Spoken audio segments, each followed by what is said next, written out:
주제 한번 보실까요? 네, 오늘 주제가 솔로몬 왕의 인생론입니다.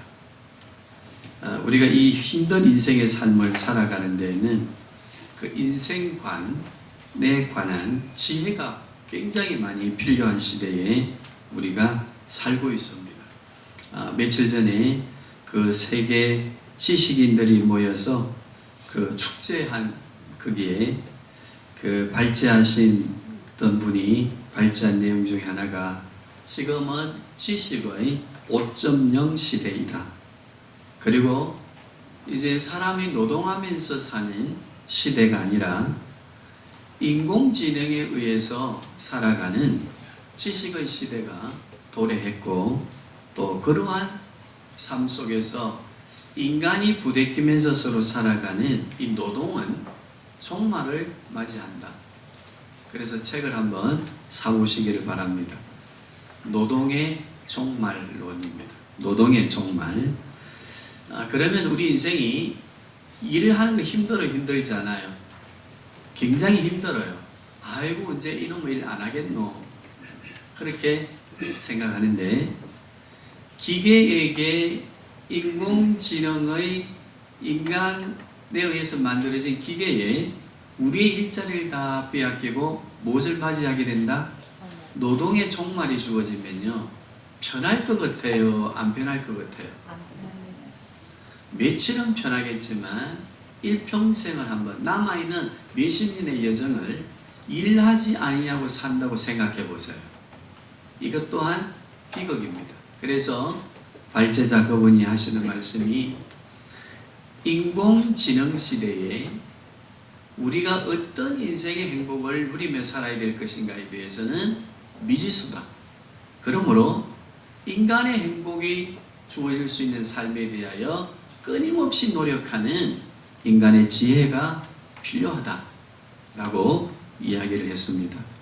오늘 이 전도서라고 하는 말은요, 어떤 의미가 있는가 하면 모인 청중들에게 종교적 진리를 말한다 라고 하는 의미가 이 전도서라고 하는 단어의 성경 책명의 그 주제의 의미입니다.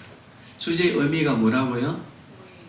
모인 회중들에게 진리의 종교의 진리를 말하고 인생을 행복하게 살도록 한다라고 하는 뜻이 있는 이 주제를 우리가 기억하면서 오늘 하나님의 말씀을 통해서, 오늘 본문의 말씀을 통해 우리가 이 인생을 살아가는 데에 지금 말씀드린 대로 우리 일자리가 자꾸 누구에 빼앗겨져 갑니까? 인간이 얼마나 어리석은지 우리가 만든 로봇에 의해서, 인공지능에 의해서 우리는 일자리를 잃어가고, 우리가 만든 그 인공지능에 의해서 노예 비슷하게 살아가고 있는 이 현실 속에서 우리가 우리 인생의 근본을 알고 행복하게 살 수 있는 것, 오늘 전도자의 말씀을 통해서 꼭 이해할 수 있기를 바라고 행복한 인생을 살아갈 수 있기를 바랍니다. 이 본문의 말씀 전도서는 솔로몬 왕이 기록했는데, 이 1장은 전도서가 12장으로 되어 있습니다. 12장으로 되어 있는 서론의 말씀이기 때문에 오늘 이 본문의 말씀을 잘 이해하면 전도서를 충분히 이해하게 되는 하나의 서론이 되니까, 오늘 설교를 들으시고 집에 가셔서, 지금 가을입니다. 가을은 무슨 계절입니까? 네, 독서의 계절입니다. 이 전도서를 좀 독파할 수 있기를 바랍니다. 그래서 전도서를 통해서 지혜를 얻고, 특히 우리의 자녀들 이 말씀의 지혜를 얻어서 인생을 멋지게 성공하는 삶으로, 또 지혜로운 자의 삶으로 살아갈 수 있기를 바랍니다.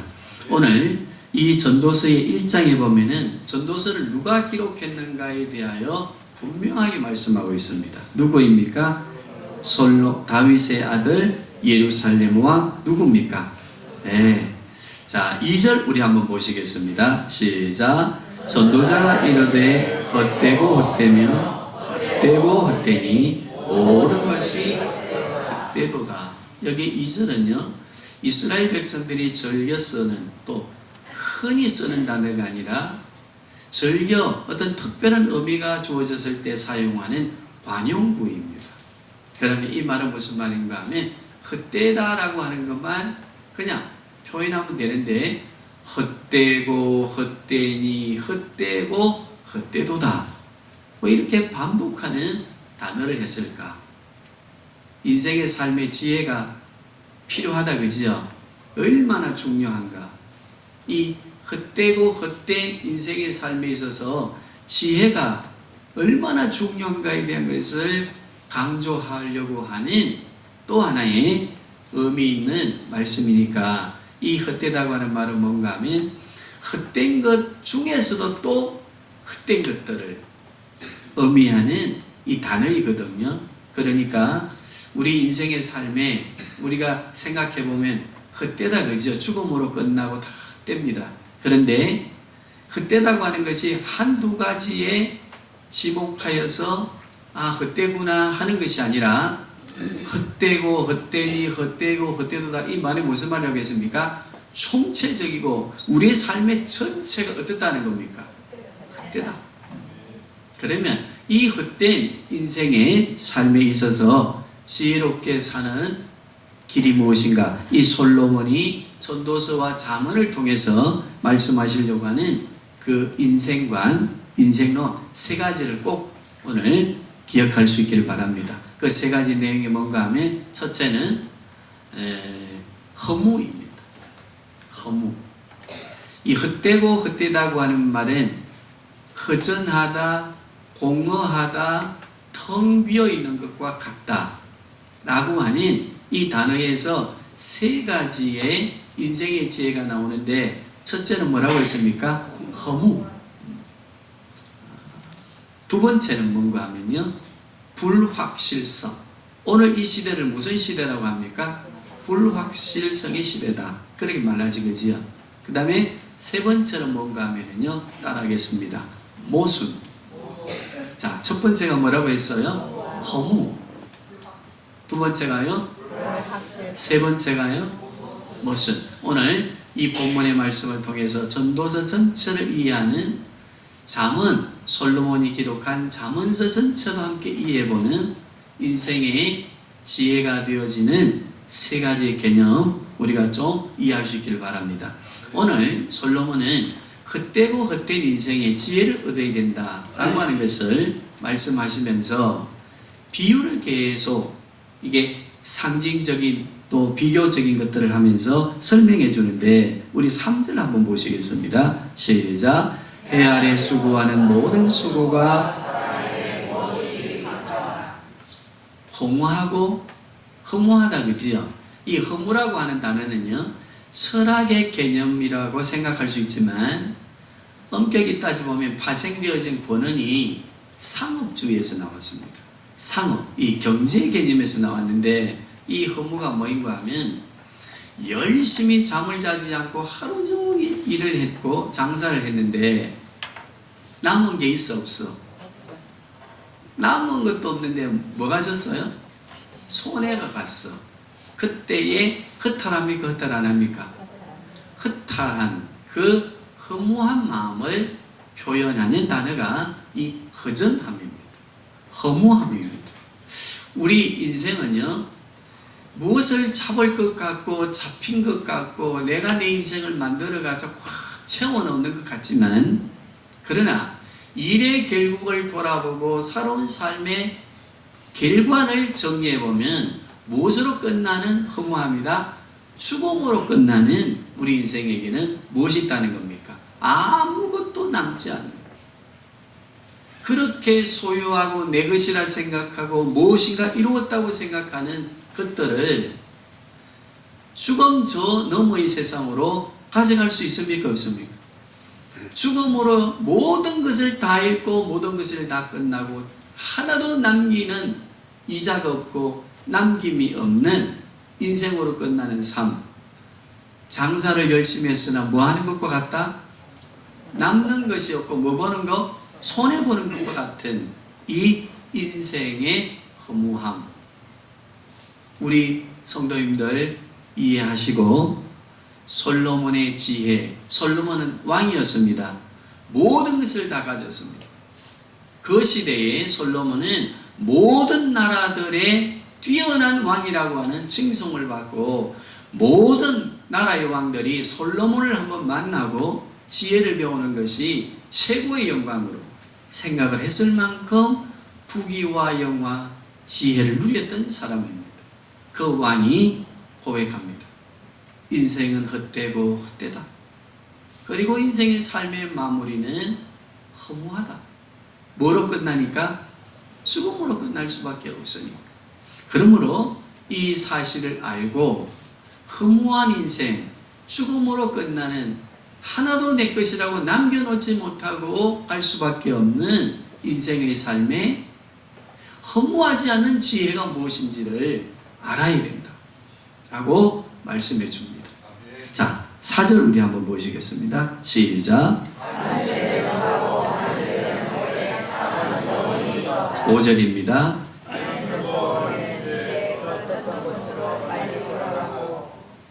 6절입니다.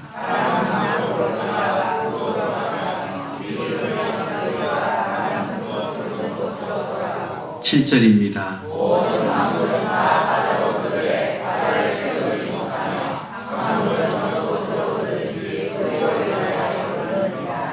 여기 보면 쭉 자연에 대한, 하나님이 만드신 피조의 세계에 대한 뭘 설명해 놓았는가 하면요, 순리를 설명해 놨어요. 땅은 항상 어떻다고 했습니까? 그대로 있습니다. 또 강물은요, 흘렀다가 다시 또 제자리로 돌아옵니다. 해는 떠서 지는 것 같은데 다시 어디로 돌아갑니까?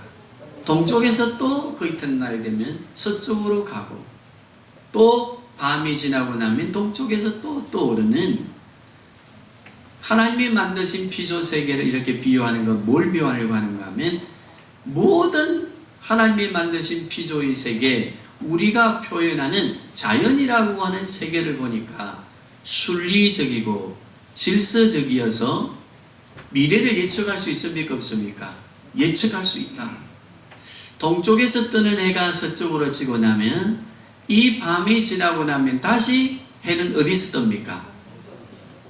그러므로 확실합니까? 확실하지 않습니까? 확실하지, 그지요? 그런데 우리의 인생은 그렇지 않다는 겁니다.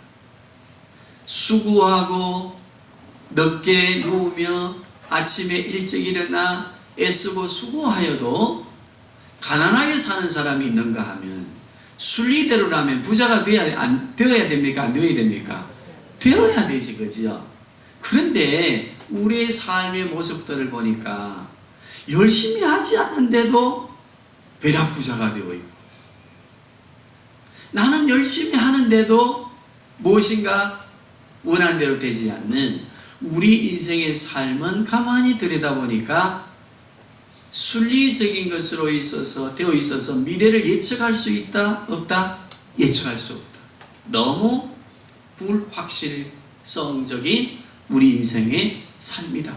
우리 성도님들, 오늘 말씀을 묵상하실 때 시편의 말씀을 묵상하셨는데, 거기 보니까 우리에게 환난과 고통이 주어지는 것은 연단이라고 표현했지, 그지요? 거기에는 무엇이 있다고 했습니까? 목적이 분명히 있습니다. 하나님의 계획을 알고 뜻을 우리가 아는 지혜를 가지면요, 우리 인생의 삶이 왜 불확실한가? 자연도 그렇고 하나님께서 만드신 피조의 세계의 동물들도, 식물들도 살아가는 삶이 질서가 있어서 봄이 되면 꽃이 피고, 여름이 되면 싱그러워지고, 가을이 되면 열매를 맺는 이 순리가 있어서 봄에 씨앗을 뿌리면 미래를 예측합니까? 안 합니까? 예측합니다. 열매 맺는다고 하는 것은. 그런데 우리의 인생은요, 미래에 대해서 예측할 수가 없습니다. 우리가 극복한, 회복한, 다시 탈환한 불명예스러운 1위 자리를 차지했는데 무엇을 차지했다고 했습니까? 자살입니다. 1년에 16,000명이 자살을 하는, 그래서 세계에서 1등 가는 나라가 대한민국이 되었습니다. 왜 이렇게 잘 사는데도, 세계의 사람들은 대한민국이 잘 사는 나라라고 바라보고 있는데도, 부러워하고 있는데도, 왜 우리 나라 안에서는 이렇게 많은 사람들이 죽어나가는 이 모순성과 불확실성적인 삶의 모습들을 가지고 있는가? 여기에서 우리는 지혜자의 지혜로운 말씀에, 권면하는 말씀에 귀를 기울여야 됩니다.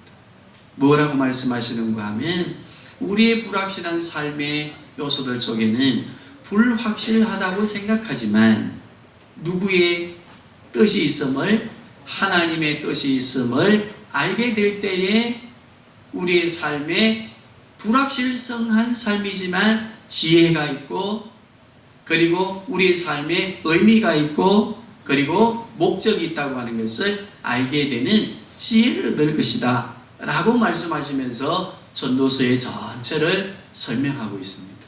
그래서 전도서를 읽으시면서 이 우리가 볼 때는 불확실하고 허무하고 모순성으로 가득 차 있는 이 세상에서 우리가 지혜롭게 산다고 하는 것이 무엇일까에 대한 것을 전도서의 말씀을 통해서 배울 수 있기를 바랍니다. 세 번째는 무엇이라고 했습니까? 이 모순입니다. 모순이라고 하는 말은요, 불공평하다는 겁니다. 참 불공평하지, 그지요? 금수저와 은수저와 흙수저와 기타 수저들이 왜 이렇게 차등화되어진 이 땅에 우리는 살아야 되는가? 그래서 어떤 철학자는 이렇게 표현했습니다. 허무와 불확실성과 모순성을 가진 인생의 삶을 그대로 들여다보면서 부정적인 표현을 했는데, 뭐라고 했는가 하면, 이 우주에, 그리고 이 지구촌에 아무렇게나 내팽겨져 온 인간, 태어나고 싶어서 태어난 인간이 있습니까? 저 가난한 아프리카에 태어나고 싶어서 태어난 사람이 있습니까? 금수저 다 되고 싶은데 금수저로 되고 싶어서 태어난 사람이 있습니까? 우리가 원치 않는 삶으로 이 세상에 왔으니까 뭐라고 얘기했습니까? 이 불확실하고 허무하고 모순성으로 가득 찬 이 세상에 내가 오고 싶어 온 것이 아니라, 나는 운명이라고 하는 것일 수도 있고, 그 무엇에 의하여 난 어찌되었다? 내팽겨쳐진, 미아로 버려진 존재와 같은 것이 우리 인생이다. 그렇게 말할 만큼 우리 인생의 삶을 가만히 들여다보면 모순으로 가득 차 있습니다. 노력해도 안 되고, 노력하지 않는데도 잘 되고 하는 불공평한 우리들의 삶을 가만히 들여다보면서, 우리 성도님들, 우리도 때로는 불평합니까? 안 합니까? 저도 불평이 많습니다. 목회자들끼리 모여보면, 특히 예수 믿는 사람들은 신앙생활 10년만 하면 동창회 친구들 다 떨어지고 세상에 관계 맺었던 사람들이 다 끊어지니까 잘 모를 수 있습니다. 그런데 우리 성도님들, 관계를 다 끊지 마시고 관계를 맺는 일을 해야 됩니다. 거기 보면 제가 경험하는 겁니다. 공부 억수로 못했습니다. 저 사람 좀 목회하겠나? 그런데 목회자의 모임에, 우리 같은 공부한 사람들끼리 모임에 가보면 그 목사가 뭘 타고 오겠습니까? 그러면 저는 부지런히 그래도 공부한다고 해보고 했는데 그 사람보다 나았거든. 근데 나는 택시 타고 다녀야 돼. 운전을 안 배워서 그렇지, 물론 맞아요.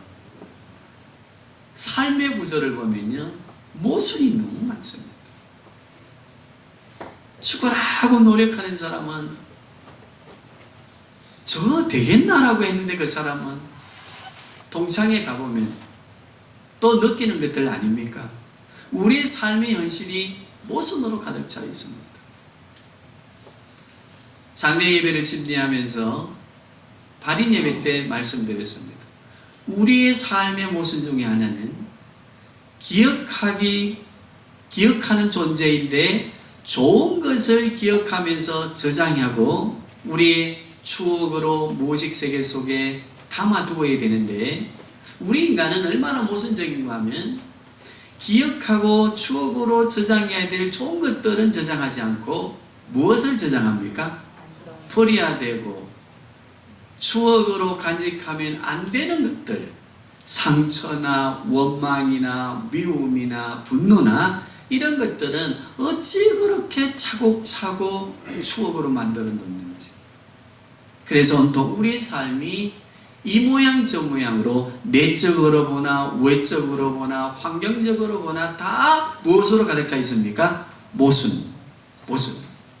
그러면 허무한 인생, 불확실한 인생, 모순적인 인생의 삶에서 우리는 누구로 살아야 된다? 지혜자로 살아야 된다. 어떻게 그러면 우리는 지혜자로 살 것인가? 성경 말씀 한번 찾아서 보실 수 있기를 바랍니다. 우리 전도서 같은 장입니다. 3장 20절에서 22절 자막을 보시면서 같이 합독하겠습니다. 시작.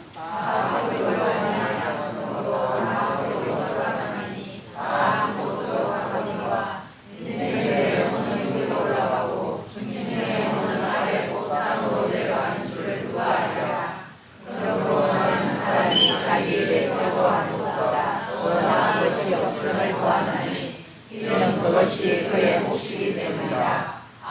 그에 비해 일어날 일이 무엇인지를 고려하려고 그를 도로 데리고 올 자가 있느니라. 전도서의 구조는요, 이 문법 자체가 부정문을 이야기하는 것 같으면서 무엇을 강조하려고 하는가 하면 지혜로운 삶이 있음을 강조하려고 합니다.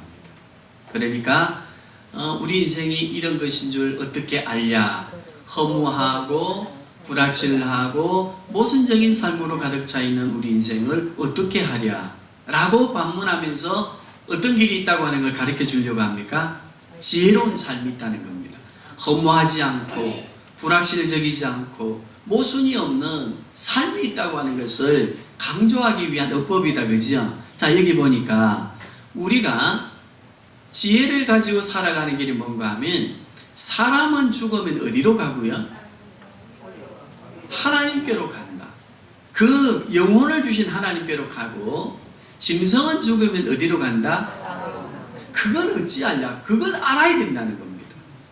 그걸 알면 우리 인생이 이 세상에서는 모순적입니다. 불확실합니다. 허무합니다. 그러나 우리가 이 땅을 떠날 때 우리는 흙으로 돌아가는 짐승과 같지 않고 누구에게로 돌아간다? 하나님께로. 그래서 로마서 11장 마지막 부분을 보면요, 우리 인간은 하나님께로부터 와서 하나님과 더불어 살다가 누구에게로 돌아간다? 하나님께로 돌아간다. 이 지혜만 얻으면, 이 지혜를 가지면 우리 인생은 결단코 허무하지 않고 모순적이어도 우리는 희망과 용기를 가지고 한날의 즐거움이 그날의 족하다고 하는 주님의 말씀을 기억하면서 열심히 행복한 삶을 살게 된다고 하는 것을 말씀해 주셨어요. 아멘. 자, 우리 다시 12장 전도서입니다. 12장 13절과 14절 한번 보시겠습니다. 시작. 이를 결국은 다 들었으니 하나님을 경외하고 그의 명령들을 지킬지어다. 이것이 모든 사람의 본분이니라. 하나님은 모든 위기와 모든 문제를 선악과를 심판하시리라. 자, 13절에 뭐라고 해놓았습니까? 다시 봅시다. 일의 결국을 다 들었으니. 뭘 다 들었습니까 지금? 인생은 허무하다, 불확실하다, 모순적이다. 이걸 들었습니까? 안 들었습니까? 들었습니다. 그러면 허무로 끝나는 인생이라고 포기할 것입니까? 안 된다는 거지, 그지요? 그러면서 뭘 이야기합니까? 시작. 하나님을 경외하고 그의 명령들을 지킬지어다. 이것이 모든 사람의 본분이다. 허물을 이기는 길입니다. 불확실을 이기는 길입니다. 모순을 이기고 우리의 주어진 삶에 감사하며 찬양하며 적극적이고 도전적인 삶을 살 수 있음을 우리에게 말씀해 주셨고, 악한 사람이 살 때는 거 부러워하지 말고 부러워하면서 나도 그것을 모방하려고 하는 마음을 가져서는 안 된다. 그리스도인들은 왜? 14절 보십시다. 시작. 하나님은 모든 행위와 모든 엄밀한 일을 선악간에, 아멘. 이 말씀을 아신다면은, 이 말씀을 우리의 진리로 하나님의 말씀으로 받았다고 한다면, 우리가 허무하고 불확실하고 모순적일지라도 우리는 그들의 삶 속의 세상의 사람들이 이것을 극복해보고 자기의 삶을 행복하게 만들기 위해서 죄를 범하고 권력을 남용하고 하는 그러한 죄악들이 있다 하더라도 우리 그리스도인들은 그렇게 하면 된다 안 된다? 그렇게 할 필요가 없다. 왜? 우리의 삶을 선악간에 엄밀하게 살피시는 누가 계신다? 성부, 성자, 성령 하나님이 보고 계신다. 그러므로 우리는 이 땅의 삶이 전부가 아니라 그리스도께서 계시는 저 새하늘과 새 땅을 바라보고 살아간다면 우리는 우리의 삶에 하나님을 경외하고 하나님의 말씀을 붙들고 그것이 우리 인생의 삶의 근본과 지혜가 됨을 굳게 믿고 우리에게 주신 삶에 정직으로 최선을 다하며 살아가는 것이 복되고 행복한 길이요 이 세상을 이기는 삶이 된다고 하는 것을 말씀해 주셨습니다. 종교에 대해서 비판하는 사람들은요 이런 말을 합니다. 오늘 제가 설교한 내용에 대해서도 비판한다면 이렇게 비판할 것입니다. 너희는 부자가 되어보지 못해서 그렇지 부자들을 너무 미워하고 부자가 되려고 천민들이 모여서 항쟁할까 봐서 천민들을 위로하기 위해서 종교를 만들어 놓고 천국이 있다고 내세가 있다고 이야기하면서 이 땅의 삶의 어려움을 이겨내라. 그러니까 부자가 되려고 하는 이거는 선택사항이 아니라 막 주어진 거니까 부자가 되려고 너가 막 항쟁하고 데모하고 이래 하지 말고 너가 천당이 있는 거 안다 이가 그것으로 위로받고 살면 되지 않느냐 라고 하는 하나의 위로를 만들고 그리고 그 서민들의 마음을 가라앉히기 위해서 종교가 만들어졌다고 이야기하는 종교 애찬론자들이 있습니다. 성도님들 그 궤변을 우리는 믿을 필요도 없고 들을 필요도 없습니다. 왜냐하면 부자들의 사는 삶이 행복한 것 아닙니다. 그 속에 더 범죄가 많고 고통이 많고 고통을 잊어보기 위해서 마약하고 그것도 부족해서 제3의 성을 만들어서 즐기려고 하는 제3의 성에 대해서 제가 말씀드리겠습니다만 그러한 사람들이 부자들이에요. 우리는 그러한 것들을 사모할 필요가 없습니다. 우리는 하나님의 말씀을 붙들고 저 영원한 세계가 있음을 믿고 나아갈 때 이 세상에서 좀 모순적이라도 좀 불확실해도 우리는 살아가면서 때에 따라서는 인간에게 허무함과 갈등을 느끼더라도 우리는 하나님의 말씀으로 위로받으며 또 새날을 맞이하며 영원한 천국에 대한 소망을 가지고 기뻐합니까 안 합니까? 이게 본질적 기쁨이요 우리 본분된 근본의 기쁨이 되는 줄로 믿습니다. 이것은 세상이 알 수 없습니다. 이 기쁨은 세상이 주지 못합니다. 그리스도 안에서 이 말씀을 붙들고 살아가는 하나님의 말씀을 붙들고 저 영원한 세계를 바라보는 하나님의 사람들만이 누리는 행복이요 기쁨입니다. 자, 우리 다시 자막을 보시면서 요한복음 5장 25절 말씀 한번 보시겠습니다. 시작. 내가 진실로 너희에게 이르노니 내 말을 듣고 또 나 보내신 이를 믿는 자는 영생을 얻었고 심판에 이르지 아니하느니 사망에서 생명으로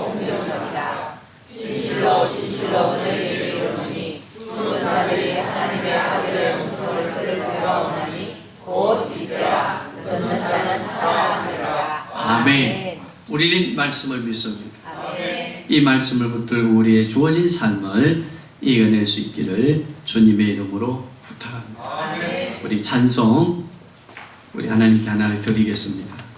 우리가 잘 아는 찬양입니다. 꽃들도입니다.